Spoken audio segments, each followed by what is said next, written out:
नमस्कार दोस्तों, आज की कहानी में आपका स्वागत है। कहानी शुरू करने से पहले प्लीज़ चैनल को सब्सक्राइब ज़रूर कर देना। तो कहानी शुरू करते हैं। एक मामूली औरत हूँ, इतनी मामूली कि आपकी नज़र भी मुझ पर नहीं पड़ी, लेकिन मैं आपको देख रही हूँ। आप अपनी बीवी के साथ डॉक्टर के यहाँ जा रहे हैं, उसकी कोख में लड़की या लड़का ये जानने के लिए। असल में आप अपनी लड़की की हत्या करना चाहते हैं, कोख में ही। आपको यह ख्याल भी नहीं आ सकता कि जिस सड़क से आप जा रहे हैं उसे मैंने बनाया है। मैंने यहाँ रोड़ियाँ बिछाई और फिर उन्हें दुर्मुट सुकूटा था। मेरी छोटी बेटी तब यहाँ किनारे पर उगी झाड़ियों में ऊँगती रहती थी।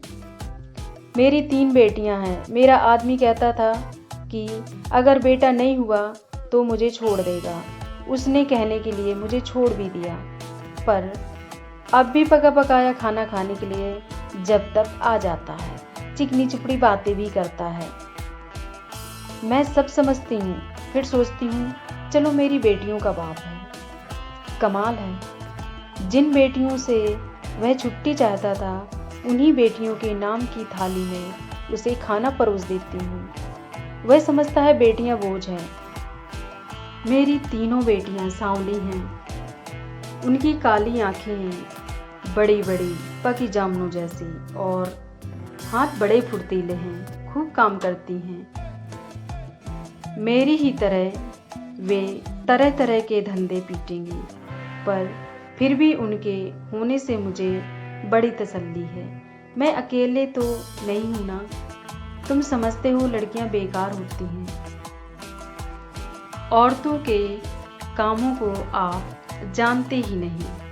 अरे देखो, वहाँ मैंने सड़क बनाई, धान की रोपाई की, कपास चुना, कपड़े की फैक्ट्री में रीलिंग की, आलू खोदे, 3 बेटियों को जन्म दिया, पाला पोसा। क्या मैं बेकार हूँ?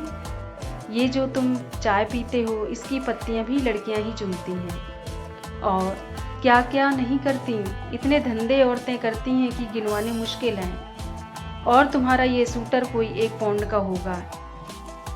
1 पाउंड ऊन इतनी होती है कि दिन रात लगकर 3 दिन में उसका सूटर बनता है, जिसके मुझे 12 रुपए मिलते थे। तब बच्चियां छोटी थीं, तो सोचती थी घर में उनके पास बैठे बैठे बुनाई कर सकती हूँ, लेकिन धंधा बड़े नुकसान का था। फिर ठेकेदार ने मीन मेक निकालना शुरू की और मुझ पर गलत नज़र डालने लगा, तो मैंने ये धंधा छोड़ दिया। फिर आटे की फैक्ट्री में काम किया, बड़े काम छोड़े और पकड़े। 2-4 मुर्गियां और बकरियां तो खैर पालती ही हूँ। इसी तरह रूखा सूखा चलता है। ये जो तुम्हारी बीवी ने रेशमी साड़ी पहन रखी है, इसके धागे भी औरतें तैयार करती हैं, कीड़े पालती हैं।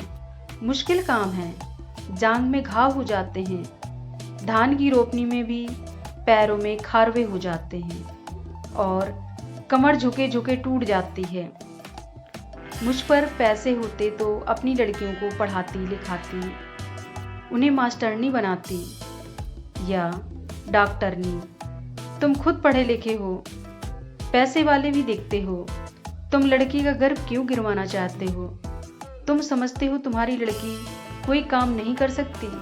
अरे आदमी कोई फालतू चीज नहीं, 100 काम है उसके करने को। फिर इस तरह सोच समझकर लड़कियों को मारना तो कुदरत से खिलवाड़ है। अगर मान लो तुम्हारे घर लड़का हो गया तो तुम क्या सोचते हो, वो तुम्हें लड़की से ज़्यादा प्यार करेगा? फिर लड़के बिगड़ते भी बहुत हैं। आजकल उनका ध्यान शरारत, ताश और मारपीट में ज़्यादा हो गया है। मान लो लड़की ही पैदा हो जाए तो क्या? तुम उसे पढ़ाना लिखाना, वो तुम्हें खूब प्यार करेगी। लड़कियां माँ बाप को खूब प्यार करती हैं। तुम्हारे घर में रौनक होगी सो अलग से। तुम सोचते हो दहेज देना पड़ेगा, तो तुम उसे खाने कमाने लायक कर देना। दहेज मांगने वाले से शादी मत करना। हो सकता है अपने आप ही ऐसा लड़का मिल जाए जो बिना दहेज के शादी कर ले। अगर न मिले तो क्या? वो कमाएगी, खाएगी और तुम्हारा सहारा बनेगी। हो सकता है वह तुम्हारा नाम रोशन कर दे। तुम्हारे लिए क्या पैसा ही सब कुछ हो गया, या दुनिया का डर अपनी बेटी से भी बड़ा हो गया? आखिर तुम अपनी बेटी को प्यार तो कर ही सकते हो, और बेटी भी तुम्हें प्यार कर सकती है। माँ बाप और बच्चे का इतना रिश्ता बहुत हुआ, इसके लिए तो आदमी जीता है। पैसे को चाहे जितना मानो, पर मोह ममता फिर भी बड़ी चीज़ है। इसे बनाए रखने में ही खैर है। नहीं दुनिया उजड़ी समझो, कुदरत के साथ इतनी मनमानी अच्छी नहीं। लड़कियों को तुम ऐसे ही गिरवाते रहे तो औरतें कितनी कम हो जाएंगी। फिर तुम उनके लिए कुत्तों की तरह लड़ोगे। दहेज के डर से आज उन्हें मरवा सकते हो तो कल फिर पैसे के लालच में बेचोगे भी। इस तरह क्या दुनिया बड़ी अच्छी हो जाएगी, या तुम्हारे घर परिवारों में खुशियाँ छा जाएगी? तुम जो रेशमी साड़ी पहनकर इसके साथ चली आई हो, इससे इतना डरती क्यों हो? सोचती हो ये तुम्हें छोड़ देगा, ये मिचमिची आंखों वाला? अगर तुम्हें छोड़ भी दे तो क्या तुम मर जाओगी? मैं तो पढ़ी लिखी भी नहीं थी, मैं तो तानों से नहीं डरी। आदमी ने छोड़ने की धमकी दी तो कह दिया ले छोड़ दे। अब भी मेहनत करके खाती हूँ, तब भी मेहनत करके लूँगी। पर वो क्या मुझे छोड़ पाया? हम औरतें बड़े काम की हैं, हमें ये ऐसे ही थोड़े छोड़ सकते हैं? परिवार की ज़रूरत तो इन्हें भी है, नहीं तो हाँफते हाँफते मर जाएंगे। कोई पानी देने वाला भी नहीं मिलेगा। मैं तो कहती हूँ बेटी भी पैदा करो, दहेज भी मत दो और डरो भी मत। देखना दुनिया ऐसे ही चलेगी, इससे अच्छी चलेगी। दाब धौंस कुछ कम ही होगी। मेरी बेटी ने कढ़ाई सिलाई सीखी है, वो न होती तो फिर क्या था, मैं तो दुनिया में धंधा पीटती मर जाती। अब भी मेहनत करती हूँ, पर मन में खुशी भी है। मेरी 3 लड़कियाँ खूब हुनर वाली हैं, कोयल जैसी आवाज़ है, उनकी आवाज़ सुनने से थकान मिट जाती है। ना करे कोई शादी, अपनी जिंदगी भाड़ बनाएगा, और जो शादी करेगा सो भगवान होगा। चलती हूँ, ये ठेकेदार आता दिख रहा है, आंखों से कम दिखने लगा है।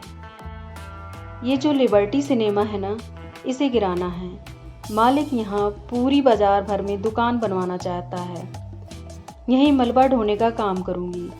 काम तो ठीक है, मैंने बहुत किया है, पर इसके सामने ये डॉक्टर की दुकान है, यहाँ लड़का लड़की टेस्ट होता है। बस इसे देख देख के मन में बेचैनी बनी रहती है। बार बार तुम्हारे जैसों की सूरत देखनी पड़ेगी, हत्यारों की। बस कहीं और काम मिला तो ये जगह छोड़ दूँगी। देखूँ तब तक तो यही काम करना पड़ेगा। मैं पढ़ी लिखी होती तो ये सब बातें लिख देती, फिर तो तुम भी मेरी बात किताब में पढ़ लेते। पढ़कर तुम भी कहते दुलारी देवी बात तो पते की कहती है। दोस्तों, कहानी कैसी है तथा आज की कहानी से आपने क्या जाना और समझा, कमेंट्स के माध्यम से ज़रूर बताना। और हाँ, प्लीज़ चैनल को सब्सक्राइब लाइक करना न भूलना तथा कहानी को शेयर करो। धन्यवाद।